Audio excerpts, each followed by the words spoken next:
وَإِمَّا يَنزَغَنَّكَ مِنَ الشَّيْطَانِ نَزْغٌ فَاسْتَعِذْ بِاللَّهِ إِنَّهُ سَمِيعٌ عَلِيمٌ.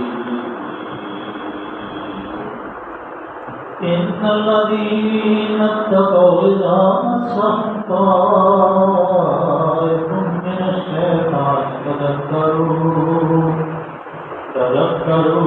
فَإِذَا هُمْ مُبْصِرُونَ. وَإِخْوَانُهُمْ يَمُدُّونَهُمْ فِي الْغَيِّ ثُمَّ لَا يُقِرُّونَ.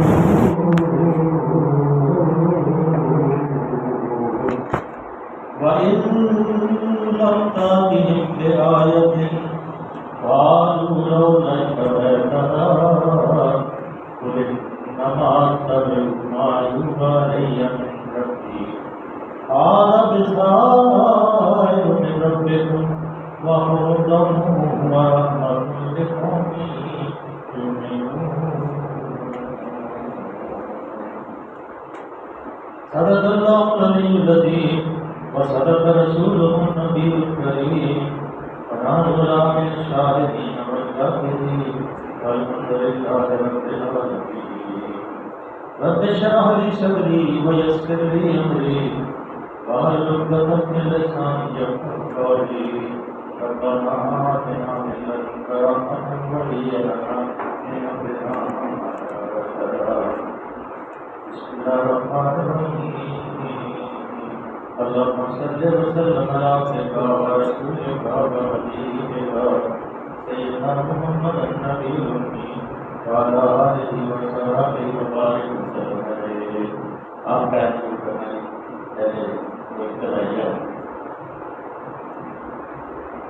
کل جو ہم نے سر روزہ قرآن پڑھا تھا بہت اہم آیات ہیں جو آج پڑھی گئی ہیں اور یہ اس کا تسلسل کل اللہ نے ارشاد فرمایا تھا اپنے حبیب صلی اللہ علیہ وسلم کی وساطت سے عام لوگوں سے بھی اور آپ صلی اللہ علیہ وسلم کو خصوصی طور پہ یہ فرمایا کہ اگر انہیں سیدھی راہ پر مشرکین کو بت پرستوں کو یا جو جہالت کے گڑھے کے اندر گرے ہوئے لوگ ہیں اگر آپ ان کو سیدھی راہ پہ بلائیں تو وہ سنیں گے نہیں، تمہاری بات سن بھی نہیں سکتے. اللہ تعالیٰ نے ان کے کانوں کے اندر ڈانٹ پیدا کر دی ہے. سن گھوٹ میں امید کا حکمرہ کیا گیا. بھلائی کا کام ہے جو دین کا کام ہے، ایمان کا کام ہے، اس کے لیے کیا ہے وہ سکون ہے، حکم ہے، سنتے نہیں ہیں، اندھے ہیں، بہرے ہیں، باقی سارے کام ان کے صحیح ہیں، لیکن جیسے ہی اللہ کی طرف آپ کو کام کریں گے وہ آپ کی بات کو سنیں گے نہیں، بلکہ جب جو رکنا رہے گا وہ آپ سمجھیں گے کہ وہ دیکھ رہے ہیں مگر پھر واقعہ وہ آپ کو نہیں دیکھ رہے. یہ ایک نقطے کی بات اللہ نے بیان کروائی تھی. آج ان لوگوں کے لیے جو دین کا کام کرتے ہیں، دعوت کا کام کرتے ہیں، جس شکل میں بھی کرتے ہیں، جیسے انداز میں بھی کرتے ہیں اور جہاں بھی کرتے ہیں، اللہ نے جو تین ہدایت دی ہیں اس کے اوپر میں غور سے ٹھنڈے دل سے غور کرنا چاہیے اور اس کو جب یہ تشریح کی جائے تو اس کو اپنے دل کے اندر جگہ دینی ہے. جب کسی جماعت کے اندر انسان ہوتا ہے یا کسی گروہ کے ساتھ ہوتا ہے یا کسی معاشرے کے ساتھ ہوتا ہے تو پھر اس کو ہر قسم کے حالات سے سامنا ہوتا ہے. اور جو گریٹ آدمی ہوتے ہیں، جو سمجھدار آدمی ہوتے ہیں، ان کا طرز عمل کیا ہوتا ہے وہ جہاں اللہ نے بیان فرمایا. آپ کو پتہ ہے سب ماشاء اللہ سب آگاہ ہیں کہ مکے کے اندر روشنی دیا صرف ایک ہی جگہ روشن ہوا اور وہ محمد مصطفیٰ صلی اللہ علیہ وسلم کی شکل میں اللہ نے روشن کی اور 40 سال تک مسلسل اللہ کی نگرانی میں پرورش پاتے رہے. اور پھر وہ دور دور کے سوچ کے تنہائی کے اندر کہ ان مشکلات کا حل کیا ہوگا کسی غیر مرئی قوت کو دیکھتے رہے کہ شاید کوئی میرے لیے رہنمائی. ان حالات میں اللہ تعالیٰ نے آپ کو رہنمائی کے لیے آپ کو روشن تقدیر بنایا، ایک روشن چراغ بنایا اور ان کے لیے سراج منیر بنایا. اور پھر آپ دیکھیں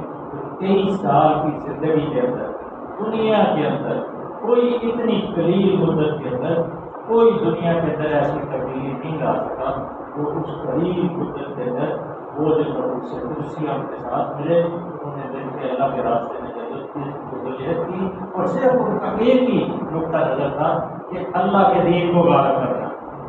دنیا کو شرک سے پاک کرنا ہے، انسانوں کو انسانوں کی غلامی سے نجات دینی ہے اور دنیا کو شرک سے پاک کرنا ہے اور یہاں اللہ کے دین کو غالب کرنا ہے عطام تحریر. اور پھر اللہ نے حکم دیا. آج اللہ ان لوگوں کو اللہ کے نبی صلی اللہ علیہ وسلم اپنے محبوب کے ذریعے کچھ ہدایات دے. تو تجھے آپ ہوا وامر بالمعروف واعظ عن الجاہلین. یہ پہلا ہوتا ہے ان آیات میں کہ اے نبی صلی اللہ علیہ وسلم نرمی اور درگزر کا طریقہ اپنا، معروف کی تلقین کرو اور جاہلوں سے نہ الجھو. وَإِمَّا يَنزَغَنَّكَ مِنَ الشَّيْطَانِ نَزْغٌ فَاسْتَعِذْ بِاللَّهِ. اور کبھی شیطان تمہیں اکسائے تو اللہ کی پناہ مانگو. وہ کون ہے؟ اِنَّهُ السَّمِيعُ الْعَلِيمُ. وہ سب کچھ سننے اور جاننے والا ہے. اس کی کیا کہنا ہے آج کا ہم آپ کے میں إِنَّ الَّذِينَ اتَّقَوْا إِذَا مَسَّهُمْ طَائِفٌ مِّنَ الشَّيْطَانِ تَذَكَّرُوا فَإِذَا هُمْ مُبْصِرُونَ. اور حقیقت میں جو لوگ متقی ہیں ان کا حال تو یہ ہوتا ہے کبھی شیطان کہہ سکتے ہیں کہ برا خیال اگر انہیں چھو بھی جاتا ہے تو فوراً چکرنے ہوتے ہیں کہ یہ شیطان قریب سے گزر گئے، بس اسی وقت چکر گئے. پہلی جو بات اللہ نے فرمائی وہ دل آپ ہوا. اے نبی صلی اللہ علیہ وسلم یا جتنے بھی لوگ آپ کی مساجد میں دعوت اور تبلیغ کا ہدایت اور اصلاح کی خدمت کے کام کرتے ہیں ان کے لیے اللہ نے یہ ہدایت عطا فرمائی. حضور کے ذریعے سے رہتی دنیا تک جو بھی جماعت حقیقت میں دعوت کا کام کرے گی اس کو ان صفات حقیقہ سے اپنے آپ کو مزین کرنا. پہلی کیا کہ حق کے لیے جو صفات سب سے زیادہ ضروری ہیں ان میں سے ایک یہ ہے کہ جو حق ادائی ہے اسے نرم رو ہونا چاہیے، متحمل مزاج ہونا چاہیے، عالی ظرف ہونا چاہیے، اس کو اپنے ساتھیوں کے ساتھ شفیق آمن الناس کے لیے رحیم ہونا چاہیے، مخالفوں کے لیے حلیم ہونا چاہیے. اس کو اپنے رفقا کی کمزوریوں کو بھی برداشت کرنا چاہیے اور اپنے مخالفین کی سختیوں کو بھی برداشت کرنا چاہیے. بڑی زیادہ غور کرتے ہیں آپ مخالفوں کی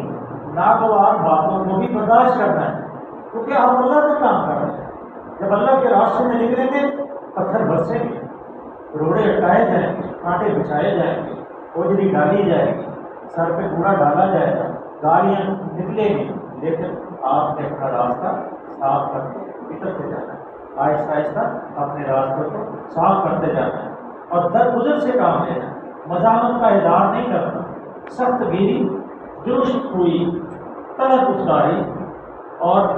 انتقامی یا اشتعال تباہ اس کام کے لیے زہر کا حکم رکھنا.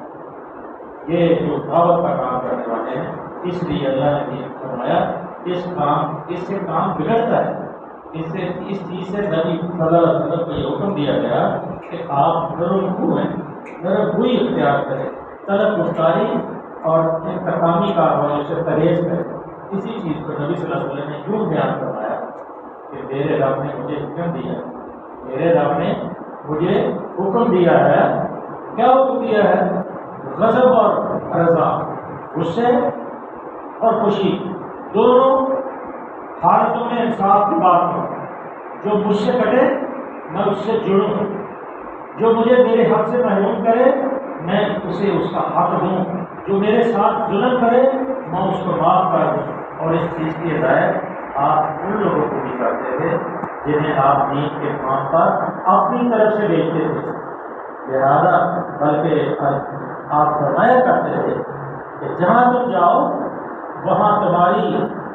موجودگی جو ہے، تمہاری آمد جو ہے لوگوں کے لیے دوست ہے جان فضا ہوتا ہے، نہ کہ باعث نفرت، اور لوگوں کے لیے تم سہولت کے موجب بنو، نہ کہ تنگی اور سختی کے۔ اور اسی چیز کی تعریف اللہ تعالیٰ نے نبی صلی اللہ علیہ وسلم کے خاتے میں سورہ آل عمران میں آپ پڑھ چکے ہیں، فَبِمَا رَحْمَةٍ مِّنَ اللَّهِ لِنتَ لَهُمْ وَلَوْ كُنتَ فَظًّا غَلِيظَ الْقَلْبِ لَانفَضُّوا مِنْ حَوْلِكَ۔ یعنی یہ اللہ کی رحمت ہے کہ اے حبیب صلی اللہ علیہ وسلم تم ان لوگوں کے لیے نرم روح ہو، ورنہ اگر تم درست روح ہوتے اور سنگ ہوتے تو یہ سب لوگ تم سے دور بات کرتے۔ نمبر 2، دعوت حق کی کامیابی کا گڑ یہ ہے کہ آدمی فلسفہ ترازی نہ کرے، کبھی چوڑی گفتگویں نہ کرے، بلکہ سیدھی معروف یعنی سیدھی اور صاف بلائیوں میں ترکیب کرے کہ یہ برا ہے یہ اچھا ہے۔ اس کے لیے جو عالمی گفتگو ہوتی ہے، علم عالموں کی گفتگو ہوتی ہے، جو فلسفے ہیں، منطق ہے اور کئی چیزیں ایسی ہوتی ہیں کہ وہ دلیلوں سے، لیکن وہ ساری چھوڑ دیں، بلکہ کیا کریں سیدھے طریقے سے جو صحیح یہ برائی ہے اور یہ برائی ان کے درمیان ترکیب کریں، جنہیں بالکل سارے انسان بلا جانتے ہیں، جن کی بلائی کو سمجھنے کے لیے وہ اپنے عام کامن سینس کافی ہوتی ہے جو انسان کو حاصل ہے۔ اس طرح داعی حق عوام سے اپیل اور خاص سب کو، جو داعی حق ہے جب جو ایسا طرز عمل اختیار کرتا ہے تو اس کی اپیل عام اور خاص سب کو موجودہ لگتی ہے کہ یہ آدمی صحیح ہے، کانوں تک پہنچتی ہے اور وہ اپنا راہ بھی نکال لیتی ہے۔ ایسی معروف دعوت کے خلاف جو لوگ شورش کرتے ہیں، شور مچاتے ہیں، پروپیگنڈا کرتے ہیں، وہ عوام الناس اس کے اندر بڑے آسان طریقے سے تفریق کر لیتے ہیں کہ یہ دیکھیں ایک طرف برائی ہے، آدمی بلائی کی طرف بلا رہا ہے، ایک طرف آگ سے بچانے کی باتیں ہو رہی ہیں اور دوسری طرف آگ میں جانے کی باتیں ہو رہی ہیں، برائی کی باتیں، ایک طرف اعلیٰ درجے کی گفتگو ہو رہی ہے، اعلیٰ اخلاق کی بات ہو رہی ہے، دوسری طرف یہ گالیاں نکالی ہیں۔ اس لیے لوگ خود سمجھ لیتے ہیں حق کے اوپر کون ہے۔ ایک طرف ایک شریف النفس اور بلند اخلاق انسان ہے جو سیدھی سیدھی بلائیوں کی طرف دعوت دے رہا ہے، اور دوسری طرف بہت سے لوگ اس کی مخالفت میں ہر قسم کی اخلاق کی و انسانیت سے گری ہوئی تدبیریں کرتے ہیں۔ تو رفتہ رفتہ ان کے دل خود مخالفین حق سے پھرتے اور داعی حق کی طرف متوجہ ہوتے چلے جاتے، یہاں تک کہ آخر کار میدان مقابلہ میں صرف وہ لوگ رہ جاتے ہیں جن کے ذاتی مفاد نظام باطل کے قیام ہی سے وابستہ۔ باقی سب لوگ اگر آپ اتنا صبر کریں گے وتواصوا بالحق وتواصوا بالصبر، الا الذین آمنوا وعملوا الصالحات وتواصوا بالحق وتواصوا بالصبر۔ گالی کے جواب گالیاں سن کر تمہارے کانٹے کھا کے بدن اٹھا کے باہر چھوڑ کے، یہ نہیں کرنا کہ جو کھانا مل گیا آپ کھانا ہی دینا ہے، اب گالی مل گئی ہے گالی دینی نہیں، بلکہ گالی کے مقابلے میں سلام اور اچھے اخلاق پیش کرتے ہیں۔ پھر اسی وجہ سے ایسا ہوا کہ جب اسلام پھیلا تو کہیں تو 80%، کہیں 90% اور کہیں 100% تمام دنیا جو ہے وہ مسلمان ہوتی ہے۔ یہ ایک معجزہ تھا۔ اور پھر جہاں دعوت کی بات ضروری طالبین خیر کو معروف کی ترغیب کی جائے، وہاں یہ بات بھی اتنی ضروری ہے کہ جاہلوں سے جاہلوں کے ساتھ الجھا نہ جائے، اپنا وقت ضائع نہ کیا جائے، بلکہ وہ سلام کرتے کہ بھی آپ کو بڑے فائدے سربت اور فائد لے کر لوگ ہیں، ہمارے ساتھ آپ کی بنتی ہے، ان سے جڑ جائے، وارث انل جائے۔ آگے اللہ فرماتے ہیں وَإِمَّا يَنزَغَنَّكَ مِنَ الشَّيْطَانِ نَزْغٌ فَاسْتَعِذْ بِاللَّهِ۔ ہاں اگر کبھی شیطان کے اثر کے برا خیال دل کو چھو جاتا ہے، یہ ایمان والوں کی، یہ محسوس کرنے والوں کی ایک الگ صفت جانتے ہیں، فوراً چکنے ہو جاتے ہیں، یہ شیطان ہمارے قریب آتے ہیں اور پھر اللہ سے سجدہ کرتے ہیں، اللہ سے دعا مانگتے ہیں، رب اعوذ بک من همزات الشیاطین، اعوذ بک رب جیسے کہ منیسرے پڑھی ہے نا ابھی پہلے رکوع کے پہلے آپ نے کہا کہ اگر آپ نے اسرائیل کا پہلا پڑھا اور اللہ نے فرمایا فاستعذ باللہ، پھر وہ کیا کرتے ہیں کہ اللہ سے دعائیں مانگتے ہیں، اللہ اس شیطان سے کیونکہ انسان کی اپنے پاس کی کوئی بات نہیں، تو پھر وہ اللہ کہتا ہے وہ دعائیں مانگتے ہیں ربے اور محمد اور اللہ ان کی چھاٹوں سے، ان کی شیطان شرارتوں سے، ان کی سستیوں سے جو ہمارے دل کے اندر یہ ڈالتے ہیں، ہمیں اللہ ان سے بچا لے، اور ہم قریب کرنا چاہتے ہیں اس سے بھی کہ یہ ہمارے قریب آئیں، اس سے بھی کہ یہ ہمیں ہمارے اوپر یہ حاوی ہو۔ اللہ کون ہے؟ میرے شیطان نظم فاستعذ باللہ، اللہ سے توبہ کرتے ہیں، معافی مانگتے ہیں، استغفار بلند کرتے ہیں، اور اللہ کون ہے؟ اس کی اللہ کی صفت اللہ ہے، اس سے معافی مانگ، انہ سمیع علیم، جو کہ سننے والا بھی ہے اور جاننے والا۔ اس لیے یہ میرے عزیزوں، آپ بڑے خوش قسمت لوگ ہیں کہ آپ قرآن سے وابستہ ہیں، اور یہ ایسا عمارت، یہ غربت، یہ جہالت اور یہ بڑی بڑی جو عمارتیں ہیں اس کی کوئی معنی نہیں۔ اللہ کون ہے؟ انہ سمیع علیم، جس کے آگے آپ دست دباغ بلند کرتے ہیں اس یقین کے ساتھ اپنے دماغ کے اندر یہ ایک نقطہ ٹھہرا کے کہ میں جس کے آگے کھڑا ہوں وہ سنتا بھی ہے، جان ہوں یہ حبل الورید، رگے جہاں سے بھی قریب ہے، جہاں جان ہے اس سے بھی اللہ قریب ہے۔ تو اللہ فرماتے ہیں وہ پھر اپنے اللہ سے معافی مانگتے ہیں، اس سے انہ سمیع علیم، اللہ اپنے ایمان والوں کو دوست اللہ اپنے ایمان والوں کو دوست رکھتا ہے، اس لیے وہ دوستی کے ناطے سے پھر ان کو یہ تمغہ عطا کرتا ہے کہ وہ اس سے معافی مانگتے ہیں جو سننے والا بھی ہے اور جاننے والا ہے، ہر چیز کا جاننے والا۔ قرآن پڑھ رہے ہیں، کس مقصد کے لیے پڑھ رہے ہیں؟ ہمارے تحت شعور میں کیا ہے؟ ریاکاری ہے، یا ہمارے تحت شعور میں یہ ہے کہ اللہ اس قرآن کی وجہ سے ہمیں اپنا موقع عطا فرمائے، ہمیں ہدایت کا راستہ دکھا دے، ہمارے لیے جنت آسان فرما دے، ہمارے لیے دوزخ کو حرام فرما دے، ہمارے لیے عذاب آسان فرما دے۔ تو ہماری اللہ اس لا یعلم من خلق وهو اللطیف الخبیر، وہ تو اللہ ہی نہیں اپنی مخلوق کو جانتے جو بڑا محیط بھی جاننے والا ہے، اس لیے وہ پھر کیا ان الذین تقوا اذا مسهم طائف شیطان تذکروا فاذا هم مبصرون، ان کو فوراً چکنے ہو جاتے ہیں اور پھر انہیں صاف نظر آنے لگتا ہے کہ ان کے لیے صحیح طریقے کا اللہ ان کے لیے جب وہ شیطان سے پناہ مانگتے ہیں اللہ کی، تو اللہ ان کے لیے راستے کھول دیتے ہیں، قندیلیں جلا دیتے ہیں، روشنی ڈال دیتے ہیں، مسائل ان کے سامنے آ جاتے ہیں، اور پھر وہ بلا خود السماوات والارض ان کے سامنے کھلتے جاتے ہیں۔ جب اللہ کے سامنے وہ توبہ اور استغفار کرتے ہیں تو پھر ان کو کسی چیز وَإِذَا هُمْ مُبْصِرُونَ، تو ان کو نظر آنا شروع ہو جاتا ہے کہ یہ شیطان کا جو طریقہ ہے یہ صحیح نہیں، بلکہ ان کو صحیح طریقہ کار جو ہے وہ سامنے آتا ہے۔ یہ اگر نقطے کی بات آپ کی سمجھ میں آ گئی ہے تو ٹھیک ہے، نہیں اگر اس میں کوئی تیز رفت کچھ نہیں ہو تو وہی پوچھ سکتے ہیں۔ آگے اللہ فرماتے ہیں جب مجھے بتا دیں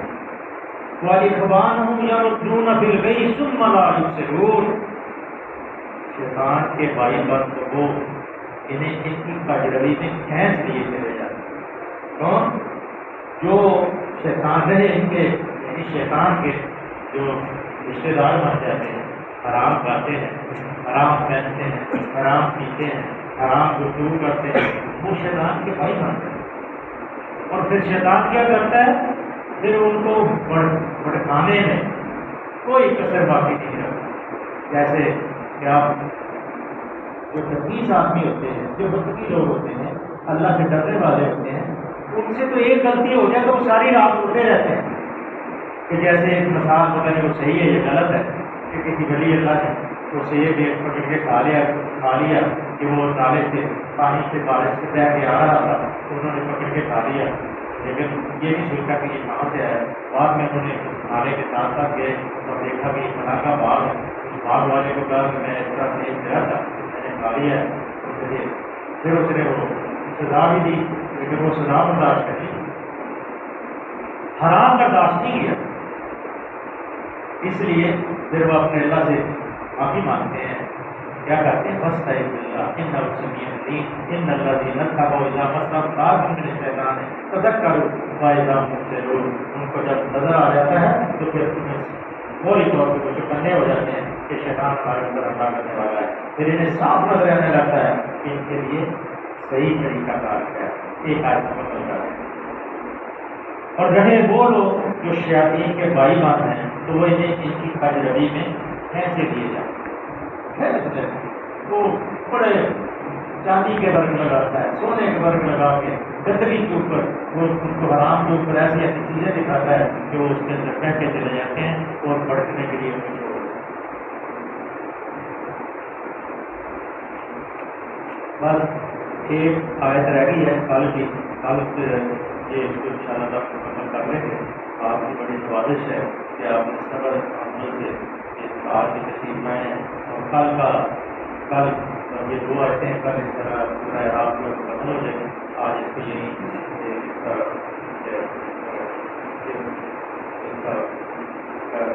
ختم کرتے ہیں۔ اللہ تعالیٰ سے دعا ہے اللہ کے ذات کے ذریعے یہ جو لطیف سے نقطے ہیں، جو دعوت کا لوگ کام کرنے والے ہیں، جو تحریک کا کام کرنے والے ہیں، جو میدان کار اور کارکار میں جانے والے ہیں، ان کو صبر، تحمل، بردباری اور ہر قسم کی آزمائش سے معاف ہونے کے لیے تیار رہنا چاہیے، اور یہ نہ سمجھے کہ جب آپ کو اگر آپ یہ دعوت کا کام کریں گے تو آپ کو یہ پورا وشیش یہ کانٹوں کا رشتہ ہے،